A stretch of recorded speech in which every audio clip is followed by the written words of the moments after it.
tunin zong thilha tu sim khat ana sei kinutin ating le apat na pena ka sei nom chu ile tu chan gya in support na the channel like share subscribe in board pi a 600 wal subscriber in sut ho chung in no ki pan kan phong in no ji a he chan ka pha he ti ki pan kan phong hen ating le nei subscribe pi o like share subscribe nei board pi jing ding win no kan te min he tun thosim chu pan taw te dunia ai sei di wang chu ile thilha thu sim hin ho khat nen lo cha ni min ama ni khat ne ekmu to hanen aloi pa chun bai antin aloi pa chun khat pa chun antin ibam tin bai ke hostela ka lu di te dunia pa na ekmu to ji han lo de tai tin sen hale aloi pa khat pa chun e bai nang na lu go nam ke ka changa ka lu de ka tin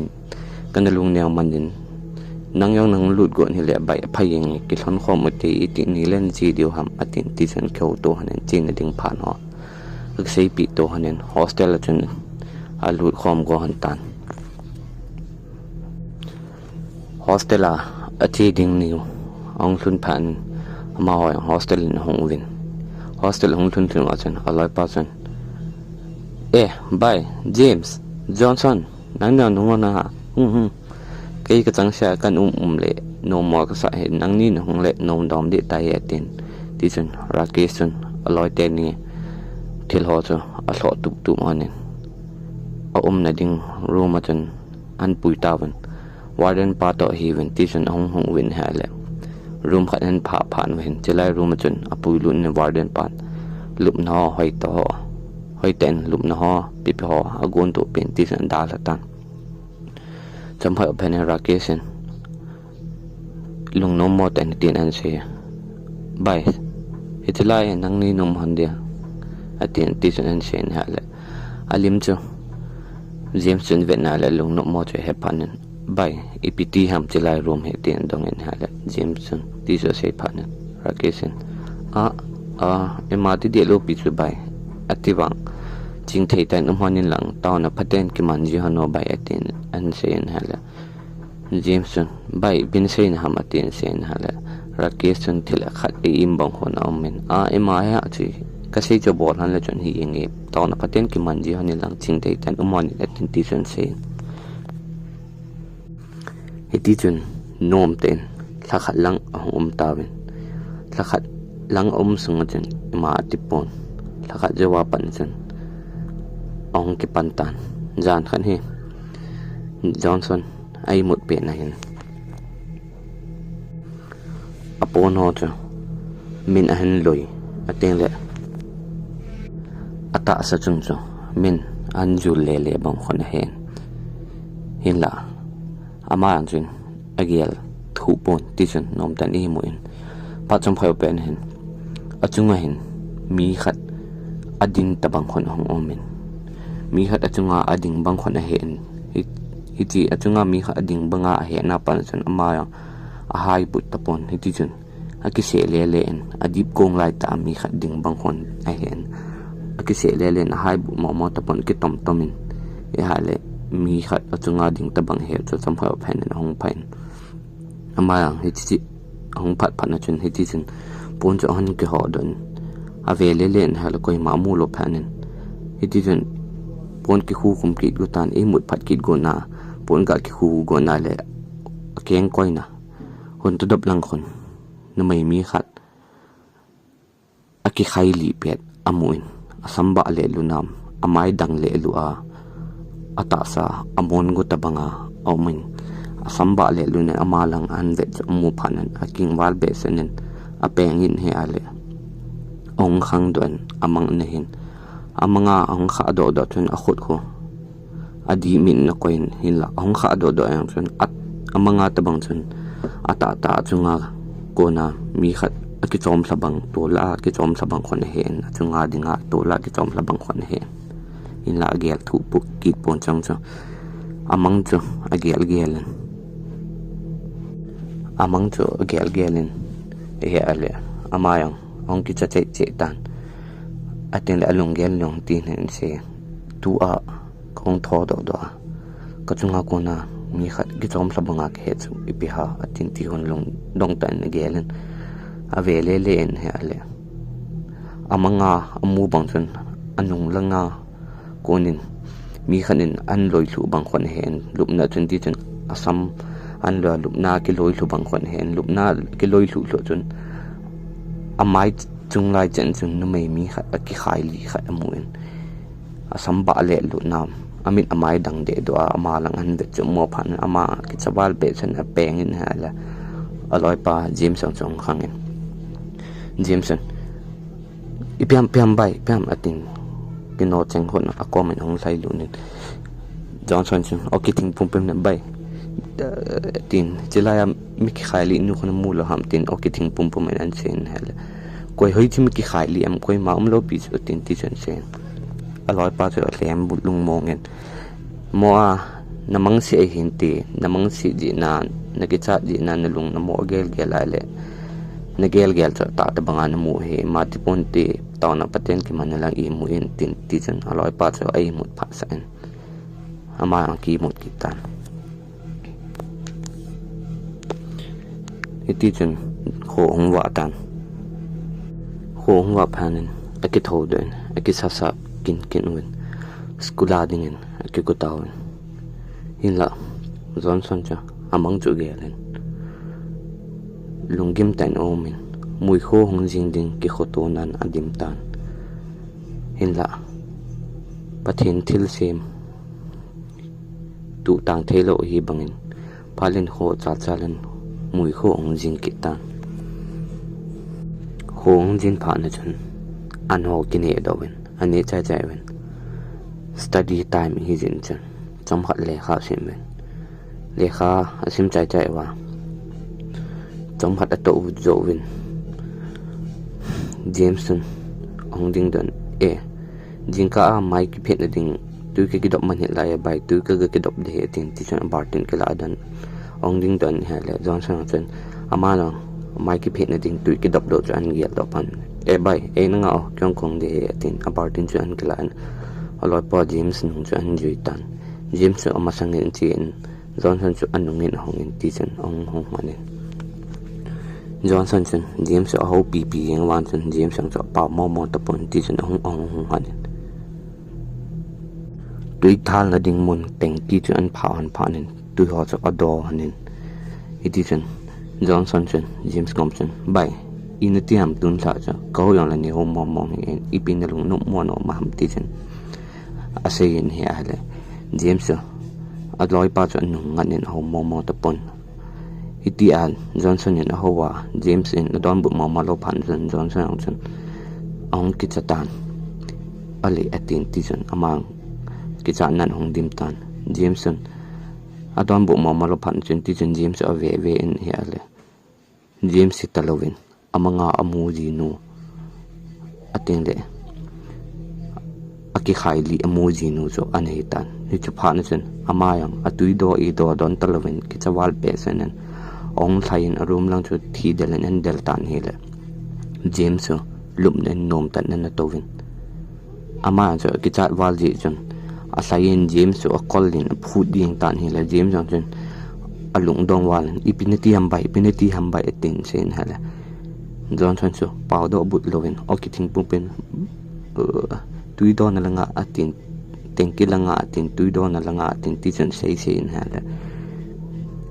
james sang pinise ham tui do na langa tengki langa tin ti chen sei jin chompat aloi pa chu ajen le en hoi ta ong pau te dom pa nin athum dan ha chu sei pin hala james ke like to yinga enjoyable chu khong lun chu toilet na chi a tin ti chen sei hala kabartin bon umna a tin ti chen abartin chu alup na no chu ga ven hal james in kabartin lo pila an ti phan james sang sa chen alung hong dong tan johnson kom se galai te tin sen hala johnson sa kitchen bai nangala o tin ti chen kitchen ta nan sen hala jameson alela an ta tin james se pathin hemi pathina ki ngai mi pathin ta san mi pathin ging mi ejin en kitcha jang hebe se pon ti chen chi en teng kilang chu ga ven na la loi pa bar din to ma bar din chu nom phe nan ama lung dong in iti in kitha alwa iti langa no ma tin ti chen long dong ten ani ne chen han dom phe tan ichinia pan chun dim sang chu alung dong in iti room sunga wang thil khat ai theilo khat tai ti chu an hetan thusimo iti room mi tila chu ipi thusim anum kham ti holding lung han gel tan chin la apan chu iti chen jani mun han pen Johnson he ai mun lang bang lang sang chun mi khat ong kal do dan ne he mi khat ong kal do dan ne he chi ong kal do pa chu nu mai ham pasal ham yong he pon hin la asam la ho chu thama ale pasal dan ne he Johnson hin agel dana koloi pa hin ka ki chat jena ihong imut pi hin te tin gelen aloi pa hi sen James ka pa e nong imut pi man ka ki chat ne tho ham tin ti chen sen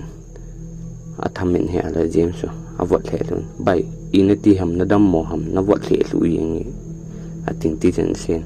a ho win he ala ho ki te pon James ma in han don but ki pon iti chen Johnson chen a ho yeng in ima an don but lo pan chen pon chu hong ki ho don a ve in he ale amanga amu ji no mithinu chu ki khai li nu chu ko ma an i mu in ama ki chawal be sen lupna kon chen hong ki le len he ale aloi pa chu ama lupna nom ta ho hello wa an i mu chu ave in ki chawal be sen a pe ngin he ale aloi pa James sang so hong khang don piti ham tin adong in he ala aloi pa chun oki thing pum min atin oki thing pum min thum dan ho chuan sei pin he ala James in ja bai mo namong se hin ti atin ti chun aloi pa chu ki cha kha khan te tin ti chan thlem lung mungin ai mu sa ki tan iti chun aloi pa te chun lup na khanin ati sa san agi khowa on tan jingka ong hi phanen James in thilum dan ho cha gel la le alung the che tan hol to di thu alung hong lang ki tan inla phalen khoji nung join chini yang chu Johnson yang chu amang ho ata ha tin athil to ho cha gelin ni hlum lam chu ni hlum ding chu chim pumin chile ni hlum ding ki ngai se pum khun iti chen thil to ho cha gel hin la phalen khoji nung join ni hong hlum ki tan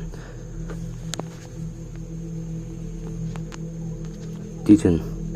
ma hoyang bu ho akini dawin bol thei bol ding ki bol dawin ei mogam ki tawin zan hi phan chen ama bol li di ki bol chai phan wa chen i moding aki satawin ti chen ai mo tawin zan khang kim lang hen Johnson cha hong khang don as kadin hong so ki ne kha ki chat don atin ti chen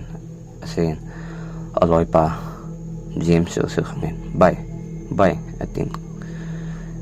kadun soi jun thaning poyo tin ti chun James koma chun se James in jong bai na jun so ham atin sen hala jong ham chun atin James in ala ngo nong pui nge atin ti chun ong do tan James achi ma sen Johnson cho anung je kin Johnson akho na atrai apung chan ke tha san ti chan anoi lang apung cho aga ala ding akunin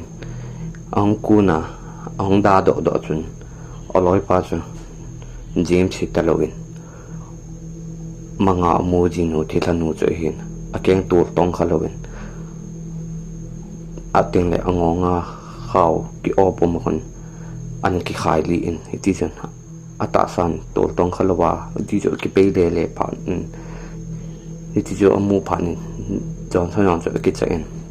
ti chen ata sa so ki pe le amai chun Johnson lang an bat phan chun Johnson yang cho ki chawalin amai ho cho vet na la mi thi samai amon go ta banga dang de du bang khon om ji chen mang ki chawalen iti chen ahluden tan jinka ong tho do phenin na kom vel la o cha ve le le win he ale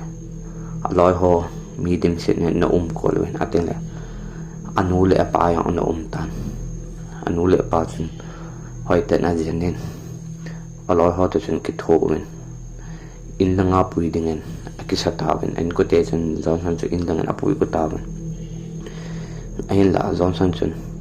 jan sa thil to chu a hen nom jin cha aloi pa dong in he ala aloi pan thilum chan ho chan sei pi ta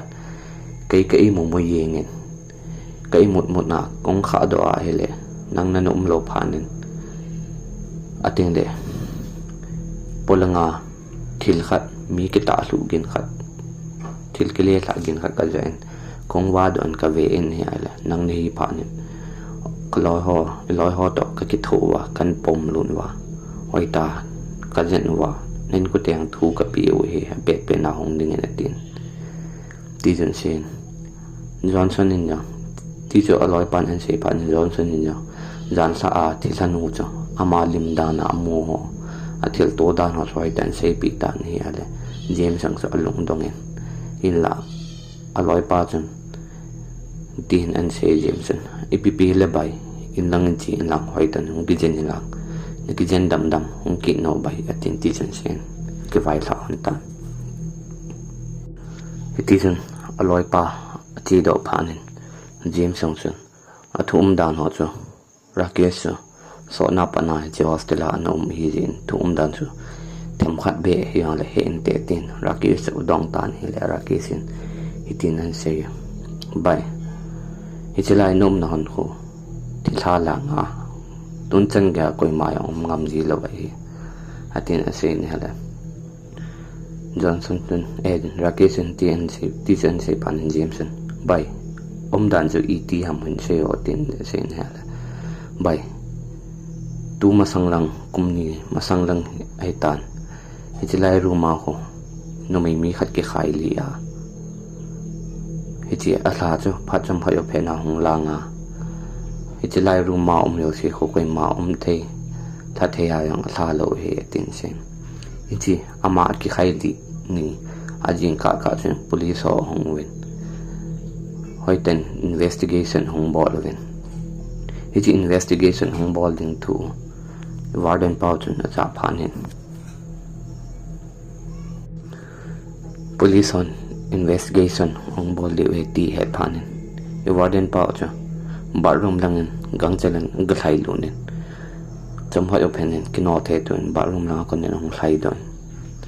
hichi ban chu koi man yo man pon hinla ke chun ruma kona chan chu kana ve thli he tin sin asei dan to ba le hichi to nang ni ge na room to chilang bathroom lang toilet lang ho ako hala na he ting ti san Rakesh an sei pin ai ale James halung thim sung lung the na hung pantan hoi ta thu chu hol to ding chu alung the na hung pantan James itia chu lunggel tampi gel puma zan i mut pe ne zan khang kim lang hen zan khang kim lang chun ako ma chun mi awa le bang khon na hen chau ting le apon yong cha ang kiloi ji ati wang ama chun akitu chen ating la ki khu ko me iti chen ang kiloi lo yeng ating le tam khat ang kiloi chai jo chun atung ho chu min han zul le bang khon hen ti chen trong hai openin an ju lan song thip kin no mai mi khat shading khat ne ya sei do the lawa alung sunga thil lungu khat ima akap bang khon no mai mi khat aka gen hangan jai ama yang hitia aka cho hat wal phanin ama aki ho den no mai nu chu koi ham tia ave in hele koi ma anum kit pon hin la kot lang ga ave phan na chun no mai mi khat amai cho na mai mi khat kot bul chun na ding amai cho ve in he ale lung sit me la puin amit na kon chun mit li tam ta hong long don thil khat asei go bang khon omin hin la asei do ki theipon hiti om chan cho james in mu phanin ki chat mala a thil hat sei nom hin te tin ki thopi nom na lung tim ko an nei tan na mai nu cho ti chen ve in he le na mai nu cho awa do tan ruma kon chen awa do in he le james ang ki tang do loin hiti chen na mai nu nung cho azuin hi ale nu mai cho ati in bathroom athun ding ko ma chen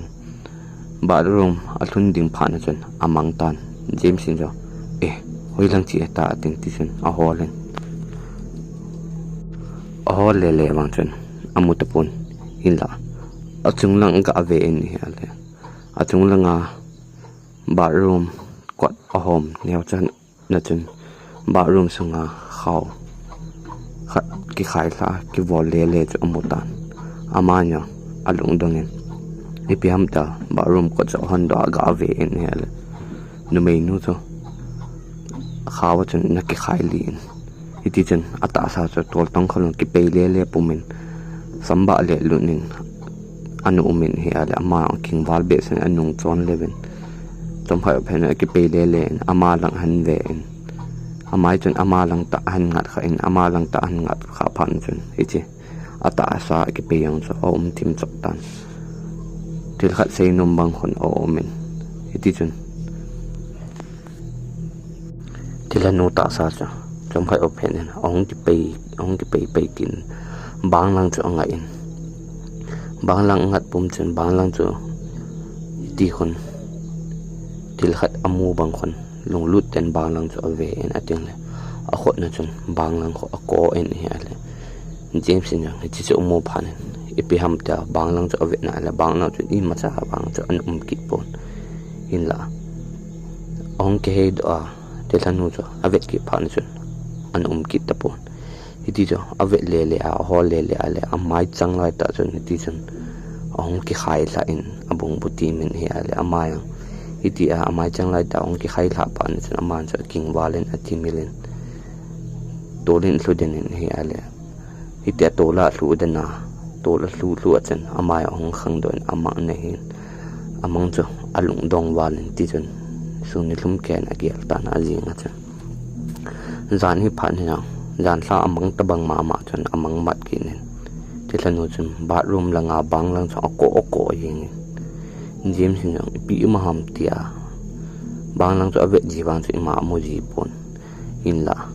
ong kha do teng la amang anei ki ji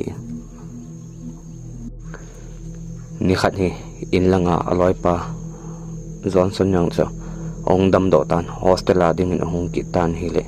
hostel hong thun chan jamesin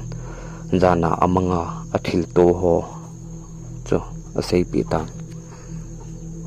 jamesin athil to ho cho loi pa johnson ko ma cha asei pi chai phan chun johnson in ale bai ba room langa cho hoi tan ga ve tin bang akon lang cho hoi tan ve ti thil khat asei pi nom han wangi te hin te tin ti chan asei tan hi le james samson bai ngo hoi tan ga ve te ni khat ni wang chu ken ka ga ve nei ma wang ka mu lo he tin tunin wang hoi tan ga ve phai te tin ti chan hong han tan bang lang cho avet hona ile ima wang om pon bang ho chu ti chun azul le honin ipi u mam ti a azul le hon pen hen bang ki be na tar cho khat an ki long le du khat na min iti jo johnson bai chilai pi bam khat mai le ki lo mi tin ti sun tar ki long de du so son in he ale ong ki le la tan tar cha ong ki le la pha na chun ko nyaw cha khat an hen iti ko sunga chun khot ga dom na ding kham ko khat na hen iti ko sung cho asolu na nai pi mam te avet na na le kha kha no min le kha so sim na ale kumni masang lang pe a kiji to kilo tan aji cho le khang cho ana lui de du tan asim hanin he ale hichi amanga amuji hanno tilhanno ahin lai ya ale khasud suicide not khat an hin amani yang alung dong wal hanin kosung chu atham kin hanin hele phone khat amu hanin hi che phone chu pi ham ta an la do hana asung chu aven hana le lim phalo numei lim akali li a numei ki bol na enga numei ki bol na lim ho video tam ta om tan ti cho amani amu mo han alung dong wal hanin ila athil mu han chu